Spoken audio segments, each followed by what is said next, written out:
Dragon Hunter की last episode में हमने देखा था रैन स्नो क्वीन को हराने के बाद जैसे ही नॉविस डंजन से बाहर निकलता है तो वो बाहर का सीन देखकर बहुत सा हैरान हो जाता है, क्योंकि बाहर जितने भी हंटर्स होते हैं वो सारे जख्मी हालत में होते हैं और वहीं पर एसोसिएशन के लोग भी खड़े होते हैं जो कि सारे मामले को इन्वेस्टिगेट कर रहे हैं। रैन कहता है नॉविस डंजन के अंदर ये सारे लोग जख्मी कैसे हो सकते हैं, नॉविस डंजन की डिफिकल्टी लेवल तो 0 होता है। रैन अभी गेट के पास ही खड़ा होता है कि उसी वक्त एक हंटर चिल्लाता हुआ गेट से बाहर निकलता है और कह रहा होता है प्लीज मेरी हेल्प करो, और साथ ही वो वहीं पर गिर जाता है क्योंकि वो बहुत ज्यादा जख्मी होता है। रैन उस हंटर की तरफ देखता है और कहता है इस हंटर के साथ क्या हुआ होगा, नॉविस डंजन के अंदर ये सारे कैसे जख्मी हो सकते हैं। वहीं पर एक लड़की खड़ी होती है जो कि काफी ज्यादा जख्मी होती है। रैन उसके पास जाता है और कहता है चलो इस लड़की से पूछता हूँ। रैन उससे पूछता है तुम नॉविस डंजन के अंदर जख्मी कैसे हो गई, या तुम मुझे बताओगी कि नॉविस डंजन के अंदर ऐसा क्या हुआ कि तुम सब लोग जख्मी हो गए हो। वो लड़की उसे कहती है लगता है कि तुमने इस बारे में नहीं सुना, थोड़ी देर पहले कुछ बहुत ज्यादा अजीब हुआ था, हम लोग इस नॉविस डंजन के अंदर प्रैक्टिस कर रहे थे। रैन उसे कहता है कैसा कुछ अजीब हुआ था, क्या हुआ था। वो लड़की उसे कहती है कुछ घंटे पहले मैं अपनी टीम को लेकर इस डंजन के अंदर गई थी, हम सब लोग प्रैक्टिस और ट्रेनिंग करने के लिए गए थे क्योंकि हम सब लोग बहुत ही वीक हंटर्स हैं। हमें अच्छी तरह से पता है कि नॉविस डंजन के अंदर जितने भी मॉन्स्टर्स हैं वो बहुत ज्यादा वीक हैं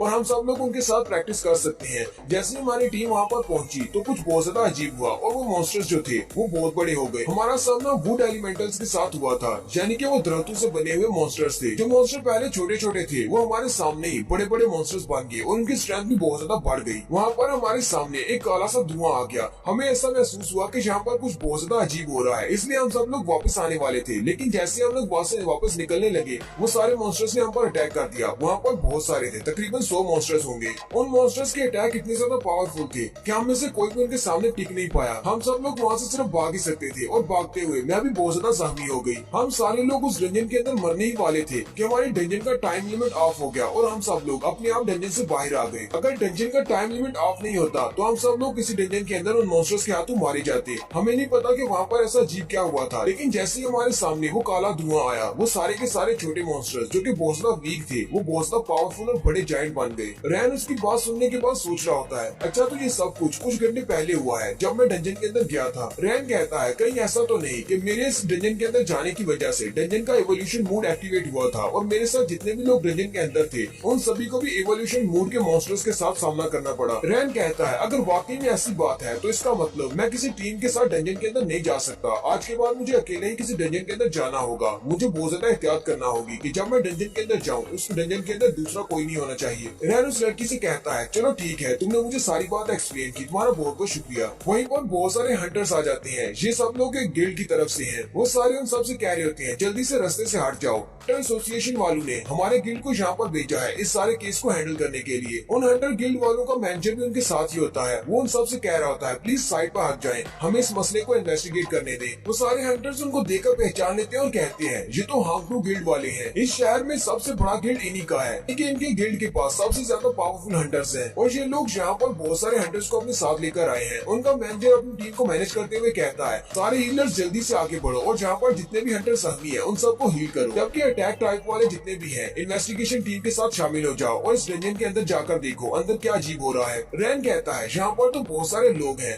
लगता है अब मुझे यहाँ से चले जाना चाहिए क्योंकि मेरा यहाँ पर कोई काम नहीं। रैन उन सब की तरफ देखता है और कहता है चलो फिर ठीक है मैं यहाँ से जा रहा हूँ। लेकिन रैन जैसे वहाँ से जाने लगता है उसके सामने एक लड़की और एक हंटर खड़े होते हैं। वो लड़की एक असैसिन टाइप की हंटर है और उस लड़की का नाम ल्यूमी है। वो उसे देखकर कहती है ये तो हमारा पुराना दोस्त है। वो रैन का रास्ता रोक लेती है और कहती है तुम कहाँ पर जा रहे हो, तुम भी इस डंजन के अंदर गए हुए थे, चलो फिर मुझे देखने दो, तुम्हारी बॉडी पर कोई चोट तो नहीं लगी। ल्यूमी उसका मजाक उड़ाते हुए कहती है ये तो बड़े अफसोस की बात है कि तुम इस डंजन के अंदर अकेले गए हुए थे, लेकिन हम लोग क्या कर सकते हैं, तुम हो ही बहुत ज्यादा वीक हंटर के कोई भी तुम्हारे साथ टीम नहीं बनाना चाहता, कोई तुम्हें अपनी टीम में लेना नहीं चाहता। रैन उसकी बात सुनकर खामोश हो जाता है और उसे आगे से कोई भी जवाब नहीं देता। रैन लूमी को छोड़कर आगे चला जाता है। वो उसे कहती है तुम्हारी हिम्मत कैसे हुई मुझे इग्नोर करने की। रैन उसे छोड़कर आगे की तरफ बढ़ जाता है, लेकिन वो उसे कहती है तुम्हें घर जाने की इतनी ज्यादा जल्दी क्यों है, क्या तुम वापस अपनी मम्मी के पास जा रही हो। लेकिन साथ ही वो हंसते हुए कहती है ओ मैं तो भूल ही गई थी, तुम्हारी मम्मी तो पहले से मर चुकी है। और फिर वो जोर जोर से हंसना शुरू कर देती है। उसकी बात सुनने के बाद रैन बहुत ज्यादा गुस्सा हो जाता है और अपने ब्लेड ऑफ इवोल्यूशन को निकाल कर जल्दी से उसकी गर्दन पे रख लेता है। लूमी क्योंकि खुद एक असैसिन टाइप की हंटर है, लेकिन उसकी स्पीड इतनी ज्यादा होती है लूमी उसको देख भी नहीं पाती। रैन उसे कहता है अभी भी जो तुमने बकवास की है अपने अल्फाज को वापस लो और मुझसे माफी मांगो, और अगर तुम ऐसा नहीं करती तो फिर मैं यहीं पर तुम्हारी गर्दन उड़ा दूंगा। लूमी भी बहुत ज्यादा हैरान हो जाती है और कहती है ऐसा कैसे हो सकता है, इसकी स्पीड इतनी ज्यादा कैसे हो सकती है, ये तो सिर्फ एक हीलर है, इतनी स्पीड तो असैसिन्स की हुआ करती है। रैन अभी उसकी गर्दन के ऊपर अपनी तलवार रख के खड़ा होता है कि उसी वक्त मेंजर आगे बढ़ता है और अपनी तलवार के साथ रैन पर अटैक करता है, लेकिन रैन जल्दी से उसकी तलवार के अटैक को ब्लॉक कर लेता है। मेंजर उसे कहता है तुम ये क्या कर रही हो, क्या तुम्हें पता नहीं ये कौन है और तुम यहाँ पर फाइट करने की कोशिश कर रही हो, क्या तुम्हें रूल्स के बारे में बताना पड़ेगा।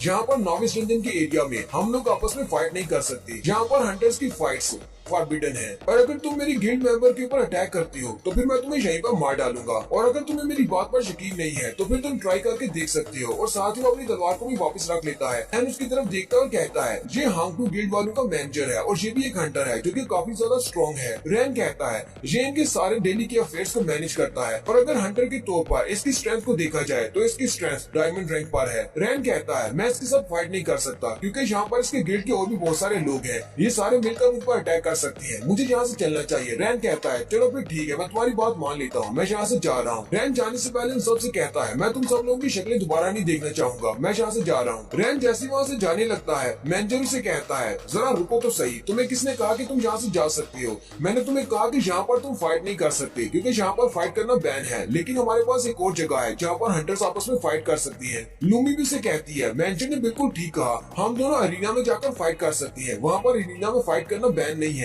लूमी आपस में सोच रही होती है मुझे लगता है कि मैं बहुत ज्यादा थकी हुई हूँ, इसी वजह से इसने अपनी तलवार मेरी गर्दन पर रख ली थी, ये तो सिर्फ एक वीक हीलर है, ये इतना ज्यादा फास्ट नहीं हो सकता। लूमी आगे बढ़ती है और रैन से कहती है तो क्या तुम मेरे साथ अरीना में जाकर फाइट करना चाहोगे। लूमी के साथ वाला हंटर उसे कहता है तुम्हें ऐसा नहीं करना चाहिए, एक वीक से हीलर के साथ फाइट करके तुम्हें कुछ भी नहीं मिलने वाला।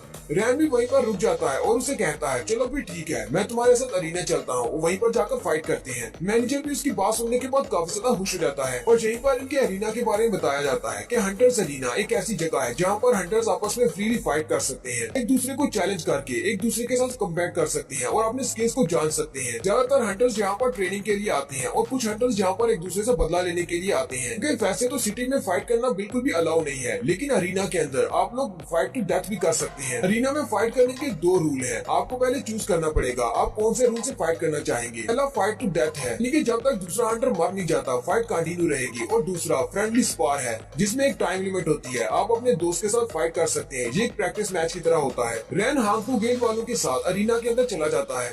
रैन जैसे अरीना के अंदर जाता है वो अरीना में देखता है पहले से ही काफी सारे हंटर्स आपस में फाइट कर रहे होते हैं। लूमी के साथ वाला हंटर उसे कहता है चलो जल्दी से चलो, हमारे पास इतना ज्यादा टाइम नहीं है, तुम यहाँ पर खड़े होकर देख क्या रहे हो, पहली बार अरीना में आए हो क्या। लूमी अपने दोस्त से कहती है जरा इसके चेहरे की तरफ तो देखो, ये किस तरह डरा हुआ है, मुझे भी लगता है कि ये पहली बार अरीना में आया है, ये तो सिर्फ एक वीक सा हीलर है, ये मेरे सामने टिक नहीं पाएगा। उसका दोस्त उसे कहता है तो फिर तुम्हें इसके साथ आराम से पेश आना होगा, कहीं तुम इसको मार न डालो। रैन भी अपनी हुड उतार देता है। लूमी उसे कहती है क्या हुआ, कहीं तुम्हें डर तो नहीं लग रहा, अगर तुम्हें डर लग रहा है तो तुम अभी भी मेरे सामने घुटने टेक कर माफी मांग सकते हो, शायद मैं तुम्हें यहाँ से जाने दूं। और साथ ही वो हंसना शुरू कर देती है। लूमी अपना डैगर भी निकाल लेती है और उसे कहती है अभी भी तुम्हारे पास एक मौका है, चलो जल्दी से मेरे सामने घुटने टेक कर माफी मांगो। उसका दोस्त भी उसे कहता है हाँ लड़की तुम्हारे पास अभी एक मौका है, हमसे माफी मांग लो और यहाँ से चले जाओ, नहीं तो बाद में तुम्हें बहुत ज्यादा पछताना पड़ सकता है। रैन उसे कहता है नहीं मैं तुमसे फाइट करूंगा। उसी वक्त अरीना का मैनेजर आता है और उनसे कहता है मैं इस अरीना का मैनेजर हूँ, फाइट करने से पहले तुम दोनों को यहाँ पर अपनी रजिस्ट्रेशन करवाना होगी, और साथ ही मुझे तुम दोनों से ये भी जानना है कि तुम दोनों किस तरह के कंपटीशन को चूज करोगे। लूमी उस मैनेजर से कहती है हम सब लोग यहाँ पर फ्रेंडली मैच के लिए आए हैं, मैं इस लड़के को जरा तमीज सिखाना चाहती हूँ, मैं सिर्फ दिखाना चाहती हूँ कि घुटने टेक कर माफी कैसे मांगी जाती है। और साथ ही वो दोनों फिर से हंसना शुरू कर देते हैं, लूमी और उसका दोस्त। फिर मैनेजर रैन के पास जाता है और उसे कहता है तुम्हारा इस बारे में क्या ख्याल है, क्या तुम कोई अलग सी कैटेगरी चूज करना चाहोगे, कहीं तुम्हें इस सब से कोई ऑब्जेक्शन तो नहीं है। रैन उसे कहता है हाँ मुझे ऑब्जेक्शन है, मुझे फ्रेंडली स्पार नहीं करना, मुझे फाइट टू डेथ चूज करना है। मैनेजर भी उसकी बात सुनकर बहुत ज्यादा हैरान हो जाता है। मैनेजर उसे कहता है तुम ऐसी फाइट टू डेथ चूज नहीं कर सकते, अगर तुम्हें फाइट टू डेथ चूज करना है तो तुम्हारे पास एक एग्रीमेंट होना चाहिए जो कि हिडन बॉस से मिलता है। लूमी उसे कहती है लड़के लगता है कि तुम्हें मरने की बहुत ज्यादा जल्दी है, शायद तुम्हें अरीना के रूल्स के बारे में नहीं पता, बिना हिडन बॉस के एग्रीमेंट के तुम यहाँ पर फाइट टू डेथ नहीं कर सकते। जितने ज्यादा वीक हंटर तुम हो मुझे नहीं लगता कि तुमने कभी एबिस एग्रीमेंट के बारे में सुना होगा, और तुमने तो कभी हिडन बॉस को देखा भी नहीं होगा। रैन जल्दी से अपने पास से एक छोटा सा कागज का टुकड़ा निकालता है और कहता है क्या तुम सब लोग इसकी बात कर रहे हो। वो मैनेजर उस कागज के टुकड़े को उससे ले लेता है और कहता है हाँ हम लोग इसी अभी एग्रीमेंट की बात कर रहे हैं। इस एग्रीमेंट को देखते ही वहाँ पर जितने भी लोग दूसरों की फाइट देख रहे होते हैं वो सारे इस फाइट को देखने के लिए आ जाते हैं और कहते हैं उस लड़की के पास एक अभी एग्रीमेंट है, इस फाइट को देखने में बहुत ना मजा आएगा। लूमी उसे कहती है तुम्हारे पास एक हिडन बॉस का एग्रीमेंट कैसे हो सकता है, तुम तो सिर्फ अपने ब्रॉन्ज रैंक पर हो। उसका दोस्त भी चिल्लाते हुए रैन से कहता है तुम एक हिडन बॉस से कैसे फाइट कर सकती हो, तुम तो इतने ज्यादा वीक हो, लगता है कि तुमने इस अबीस एग्रीमेंट को किसी से चोरी किया है। लूमी भी यही कह रही होती है ऐसा नामुमकिन है, इसके पास अबीस एग्रीमेंट नहीं होना चाहिए। रैन उस मैनेजर से कहता है मैंने तुम्हें अबीस एग्रीमेंट दे दिया है, अब क्या मैं इसके साथ फाइट टू डेथ कर सकता हूँ या नहीं। मैनेजर उसे कहता है हाँ क्यों नहीं, तुम इसके साथ फाइट कर सकती हो। जब तुम्हारे पास ये एग्रीमेंट होता है तो दूसरी साइड वाले को मजबूरन तुमसे फाइट टू डेथ करना पड़ती है। मैनेजर उनसे कहता है मैं तुम दोनों के डेटा को पहले सिस्टम में अपडेट कर दूं, उसके बाद तुम दोनों फाइट कर सकते हो। और यहीं पर हमारी एपिसोड 6 का एंड होता है। नेक्स्ट सीन में हम लोग रैन और लूमी की फाइट देखेंगे। क्या रैन लूमी को हरा पाएगा जो कि एक असैसिन टाइप की हंटर है। एपिसोड की एक्सप्लेनेशन अच्छी लगी हो तो कमेंट करके जरूर बताएं। चैनल को सब्सक्राइब कर दें, वीडियो को लाइक और शेयर कर दें। शुक्रिया।